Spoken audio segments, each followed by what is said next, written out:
We are excited to be at Baker McKenzie's Hong Kong office today. As you know, their IP practice is consistently recognized as a top-tier practice by the legal directories, and we've invited Mr. Loke-Khoon Tan, head of the IP group, to share his insights on how to build a successful practice. So Loke, you are consistently recognized in Legal 500's Hall of Fame. How do you maintain your edge as a top IP lawyer and as the lawyer of choice for clients? Thank you, Catherine. I'm not sure I'm the lawyer of choice for everyone, but I'll be humble. I think I have some thoughts on this. So the first thought is, yes, stay humble and be willing to learn always. I think someone commented that in the ranking publications that I still work as an intern. So when I read that, I laughed, but I consider that a compliment because I'm not shy to admit that I don't know everything, and I'm willing to find out and be taught. Steve Jobs, I think, said it best when he reminded us to stay foolish. I believe in that. The second thought I have is we have to test the limits of the law. So we had clients, Catherine, that were very willing to invest in new areas of law and test its limits. So in the area of China IP, I was able to do that very creatively and collaborative with the clients and with the team. So that keeps us nimble, keeps us wise. And so from one success to the other, we became more confident. And of course, in times when we were wrong and we failed, we turned those incidents into learning opportunities. And the final thought is client care management. Don't compromise on your quality and stay focused in caring for the wider good of the client. I say wider good because it's not always apparent to the client. So stick to your guns if you have a real risk issue and you need to give the right advice. But definitely be flexible if you're facing a situation of clashing egos in a very political arena, for example. It is not easy to obviously juggle this.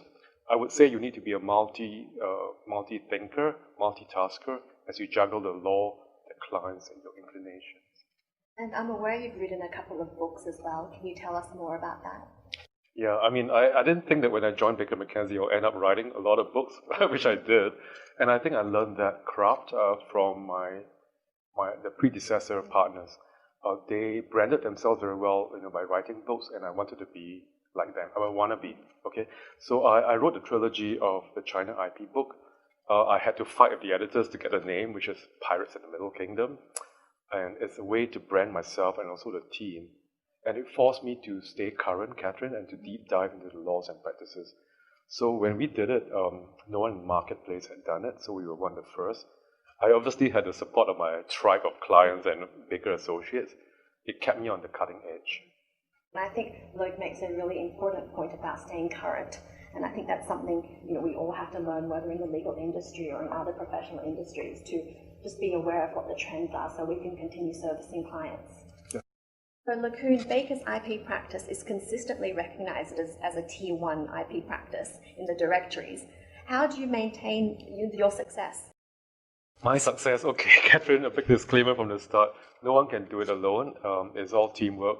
And my success, the team's success, is achieved on the back of what I call the heart, not the blood, sweat and tears of everyone around us. So my thoughts are, number one, you have to brand yourself and own the brand. That's very important. My second thought would be you have to take care of the talent and the clients. My mentor told me if you take care of these two buckets, you pretty much have it cut out for you. The third point is stamina.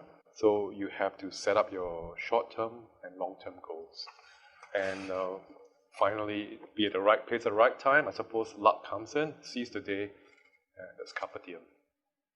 So Loke, we're also keen to hear your views when it comes to hiring talent and maintaining client relationships. Okay. I consider these two buckets very important, talent and clients. So on talent, I would always want to hire people smarter and better than me. I think that's not difficult. Hire talent that's different, look for the X factor. As an employer, I want to pay it forward and take good care of the people. You are as strong, I believe, as your weakest link. So we should allow our people to make mistakes and they can learn and grow stronger. I don't believe in ruling by fear, but rather by example. In Baker McKenzie, we believe that we should play to the team members' strong points. I was very lucky to have a godfather, if you like, that word, a senior stakeholder partner who actually believed in me. It has made all the difference. I now play that godfather role, I suppose, and I want to pass it on. I want to pay it for the next generation. On clients, we need to make each of them feel valued and give of our best. But, even after all these years, Catherine, I'm still on a learning curve. The pinnacle of a client relationship is when they move beyond looking at you just as a trusted advisor, but hopefully as a trusted and loyal friend. That friendship factor is very real. It is extremely powerful. So I believe this is what will see us through very challenging times, such as the pandemic, where you support the client and the client supports you. And what about sort of managing the pace and how busy the legal practice is? Any tips on that? It's a good word, pace. Building a practice, we have to set out the short-term goals and long-term goals and not give up. There will be times where, there will be disappointments, setbacks, failures. To me, you have to stay focused and remain positive. It's not difficult for me because I'm an optimist at heart, so that really, really helps. Having the curiosity and passion for your practice area is another winning factor. It is, in fact, the adrenaline that fuels my day and is a cornerstone of my day-to-day.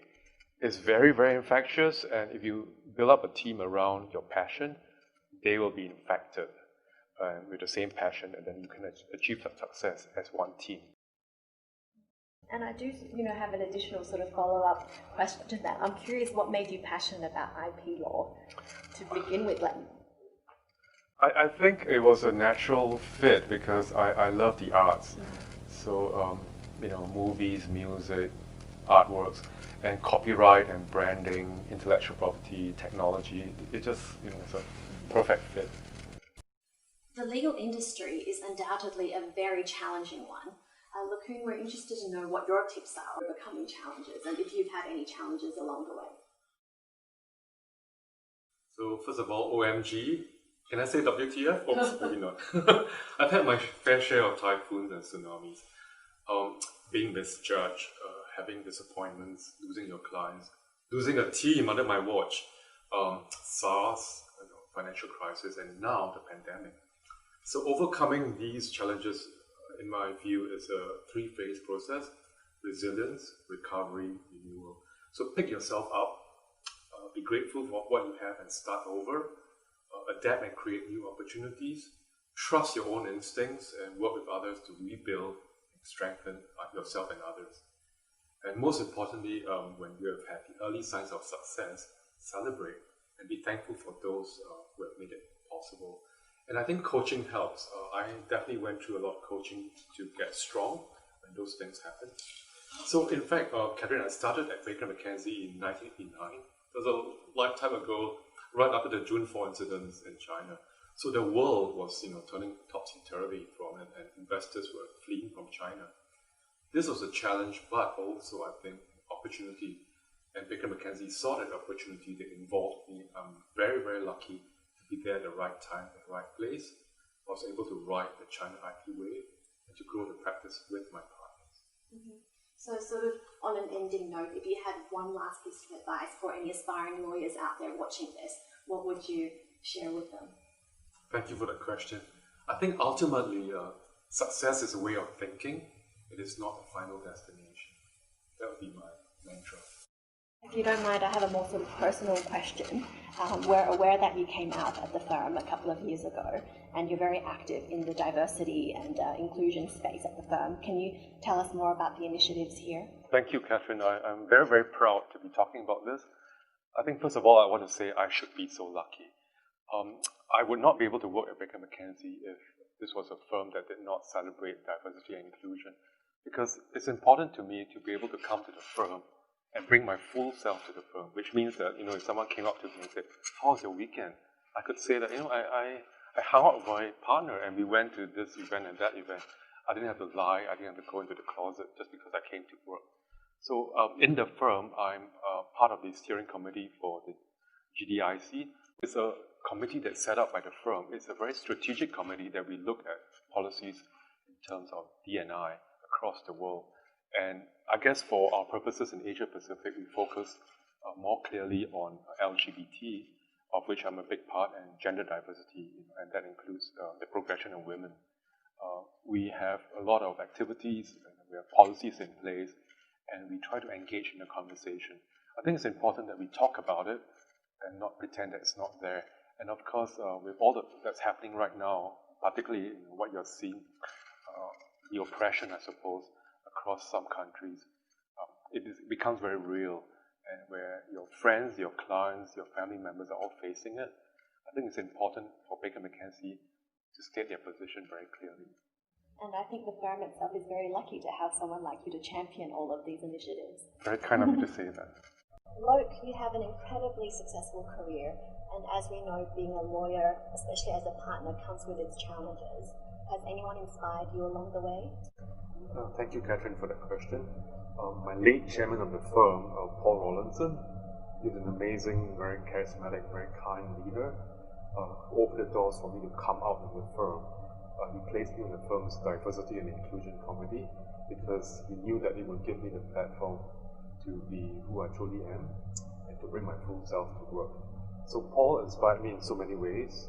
There are still days, Catherine, where I think of him and how he has dealt with some of the difficult challenges in our practice. And I see how he has done it in a very humane way, and I hope to live up to his legacy. Without a doubt, Paul lives on in our hearts. And so thank you, Paul, from the bottom of my heart. Paul, you're dearly missed.